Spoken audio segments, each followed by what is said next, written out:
बिस्मिल्लाह रहमान रहीम। सज्जनों ते मित्रों, अज की गलबात बड़ी खास ते अहम है। क्यों जी, अज वो दिन है जद असी सज्जना मित्रों की सांझ सलाह मशवरे नाल ये मिथ लियाए कि दूजी आलमी पंजाबी सांझ कानफ्रेंस मई की पहली तारीख तो लैके 3 तारीख तक होगी। इस सिलसिले में लंदन ते मैनचेस्टर वसदे सज्जना बेलियां राह नमाई भी की तो सानू अपन तजावीज़ राही उस नुकते के कायल भी किया जो रब चाहया तो साड़ी पंजाबी तारीख का अहम मोड़ साबित होएगा। मित्र प्यारे आख्या, क्यों जे मई की पहली तारीख नूं दुनिया भर के मजदूरों का आलमी दिन मनाया जाता है। इस दिन निस्बत नाल असी कानफ्रेंस का पहला सैशन उन्होंने मजदूरों के नामे लाइए जिन्हें शिकागो तो लैके अज के दिन तक हर मजदूर के हकों की जंग लड़ी। ਜਿਹੜੇ मजदूर तहरीक के बूढ़ी सन वो भी तो वो प्यारे भी जिन्हें अपने हकों के इस दीवे नूं अज तक बुझन नहीं दिता। मजदूर साडे समाज का वो वड्डा तबका है जिहड़ा साडी तरक्की के सफ़र की पहली जमानत बनता है। ये मजदूर ही है जो वड्डियां वड्डियां मिल्लां चलाता है, उच्चियां इमारतां उसारदा है, सड़कां बनाता है तो हर वो काम करता है जिहड़ा साडे लई आज़ादी का पैंडा सौखा कर दिंदा है। मैं आप कलम मजदूर हाँ, सारी आज़ादी कलम की मजदूरी का खटिया वटिया खादा तो हमेशा मजदूरों की कदर की, उन्होंने हक में लिखिया तो उनकी तारीखों का हिस्सा भी बनया। मेरे अब्बा जी फरमाते सन कि पुत्र, जेकर मजदूर हक हलाल दी करके खावे तो उस तो वड्डा जमाने का वली कोई हो ही नहीं सकता। मैं भी इस गल उत्ते यकीन रखता हाँ कि जिस समाज के मजदूर नेक नीति तो मेहनत नाल काम करन वो कभी भी नाकाम नहीं हुंदा, उसकी तरक्की का पैंडा कभी भी खोटा नहीं हुंदा। सो बेलियो, मजदूरों के जगत दिहाड़ वेले साडी कानफ्रेंस का मुड़ बनिया जाएगा तो पहला दिन असी उन्होंने मजदूरों के नामे लावांगे जिहड़े दुनिया भर में तरक्की की अलामत समझ जाते हैं। ये नाल नाल ये दिहाड़ा अपने हकों की जंग लड़न वाले उन्होंने शहीदों भी याद करने लिए वक्त होगा जिन्हें ट्रेड यूनियन राही गासब तबके कोलों अपने हक खोए जिहड़ा सदियों तो गुलामी की रीत नूं अगां वधा रहा सी। पहला दिन इंसानी आज़ादी के नाँ तो उस लिटरेचर के नाँ जिहड़ा तारीखी मजदूरों की तखलीक होया। ये नाल नाल दूजे सैशन भी होंगे जिन्हां दे मौजूआत ते गलबात लई सज्जना मित्रों ने सलाह मशवरा जारी है। बहरहाल ये गल पूरी तरह मिथ ली गई है कि 1 मई नूं साडी कानफ्रेंस का आगाज़ हो जाएगा। मेरे वालों हर उस पंजाबी जी नूं मुबारक जिन्हें साडे इस मिशन में हिस्सा लिया, अपनी सलाह राही साडी रहनुमाई की।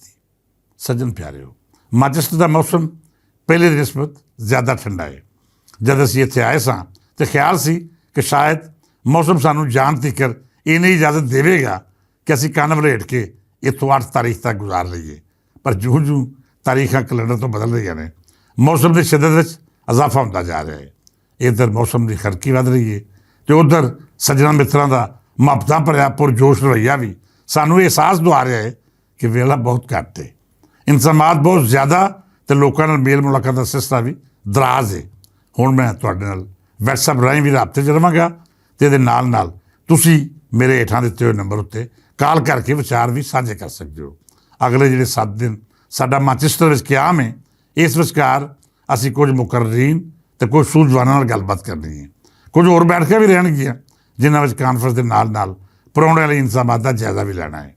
सो बेलियो, काम बहुत ज़्यादा तो वेला बहुत घट है। पिछली राती ज़ाहिद हसन होरी आख रहे सन कि मैनचेस्टर का अदबी हल्का पहले की निस्बत बहुत तरक्की कर गया है। इत्थों के सज्जन प्यारे बड़े मुनज़म होकर अदब की सेवा कर रहे हैं। मेरी राय भी यह है कि जिस शहर में अदब की आबियारी करने वाले मुतहरक होवन, अदबी महफिलां जमदियां रहन, शायरी ते मौसीकी उत्ते परख पड़चोल का काम जारी होवे तो समझ लवो वो समाज बड़ी तेज़ी नाल तरक्की वध रहा है। अदब हमेशा समाजी नफसियात की परख पड़चोल का काम करता है। समाज की सोच रहा है, उसका तर्ज अमल की है तो उसका दूजिਆਂ नाल मेल वर्तन का रवैया किस तरह का है। ये सभी चीज़ां उस इज्तमाही नफसियात को तश्कील देंदियां ने जिसका इजहार अदब में विखारी दिंदा है। ये चूँकि अदबी कानफ्रेंस है, असीं हर शहर नूं खाओ मुजामती तहरीक होवे, उसका ताल्लुक मौसीकी नाल होवे या फिर किसी होर खेतर नाल जुड़ रखती होवे, असीं उहनूं अदबी अख नाल ही वेखांगे, अदबी हवाले नाल ही परखांगे तो साडी गलबात करने वाले भी इसे पद्धर उत्ते मामलात नूं अगां वधाणगे। सो बेलियो, तैयारी फड़ लवो, वेला बहुत घट जे तो मैनचेस्टर विच पाकिस्तान ਇੰਡੀਆ ਸਣੇ ਦੁਨੀਆ ਭਰ ਵਿੱਚੋਂ ਅਜਿਹੇ ਸੂਝਵਾਨ ਆ ਰਹੇ ਨੇ ਜਿਹੜੇ ਆਪਣੇ ਆਪਣੇ ਖੇਤਰ ਦਾ ਉੱਚਾ ਨਾਂ ਹੋਣ ਦੇ ਨਾਲ ਨਾਲ ਮੁਹੱਬਤਾਂ ਦੇ ਸਫੀਰ ਵੀ ਨੇ। ਇਸ ਕਾਨਫਰੰਸ ਰਾਹੀਂ ਅਸੀਂ ਦੁਨੀਆ ਭਰ ਵਿੱਚ ਵਸਣ ਵਾਲੇ ਪੰਜਾਬੀਆਂ ਨੂੰ ਇਕੱਠਾ ਕਰਨਾ ਹੈ ਅਤੇ ਇੱਕ ਅਜਿਹੀ ਰੀਤ ਪਾਣੀ ਹੈ ਜਿਹਦੇ ਨਾਲ ਦੇਸ਼ ਪੰਜਾਬ ਆਪਣੀ ਰਹਿਤਲ ਬੋਲੀ ਸਾਰਥਕ ਸਣੇ ਹਰ ਉਸ ਰਵੱਈਏ ਨੂੰ ਇਸ ਕਾਨਫਰੰਸ ਦੇ ਸ਼ੀਸ਼ੇ ਵਿੱਚ ਵੇਖੇਗਾ ਜਿਹੜਾ ਸਾਡੇ ਪਿਛੋਕੜ ਅਤੇ ਹਾਲ ਦਾ ਹਿੱਸਾ ਹੈ, ਜਿਹੜਾ ਰਵੱਈਆ ਦੇਸ਼ ਪੰਜਾਬ ਦੇ ਵਾਸੀਆਂ ਦੇ ਮੁਸਤਕਬਲ ਨੂੰ ਤਾਮੀਰ ਕਰੇਗਾ। ਦੂਜੀ ਆਲਮੀ ਪੰਜਾਬੀ ਸਾਂਝ ਕਾਨਫਰੰਸ ਦਾ ਹਰ ਉਹ ਪ੍ਰਾਹੁਣਾ ਅਤੇ ਹਰ ਪ੍ਰਾਹੁਣਚਾਰ ਦੇਸ਼ ਪੰਜਾਬ ਦਾ ਅਜਿਹਾ ਸਫੀਰ ਹੈ ਜਿਹੜਾ ਆਪਣੀ ਬੋਲੀ ਅਤੇ ਰਹਿਤਲ ਦਾ ਝੰਡਾ ਚੁੱਕ ਕੇ ਦੁਨੀਆ ਭਰ ਵਿੱਚ ਸੁਨੇਹਾ ਦੇ ਰਿਹਾ ਹੈ ਕਿ ਅਸੀਂ ਆਪਣੀ ਬੋਲੀ ਨੂੰ ਕਦੇ ਮਰਨ ਨਹੀਂ ਦਿਆਂਗੇ। ਦਿਨ ਜਿੰਨੀ ਤੇਜ਼ੀ ਨਾਲ ਲੰਘ ਰਹੇ ਨੇ ਇੰਝ ਲੱਗਦਾ ਹੈ ਮਹੀਨਿਆਂ ਦਾ ਸਫ਼ਰ ਚੰਦ ਦਿਨਾਂ 'ਚ ਗੁਜ਼ਰ ਜਾਏਗਾ। ਸੋ ਬੇਲੀਓ ਪੰਜਾਬੀ ਕਾਨਫਰੰਸ ਲਈ ਤਿਆਰ ਹੋ ਜਾਓ ਅਤੇ ਆਪਣੀਆਂ ਜ਼ਿੰਮੇਦਾਰੀਆਂ ਵੀ ਸਾਂਭ ਲਵੋ।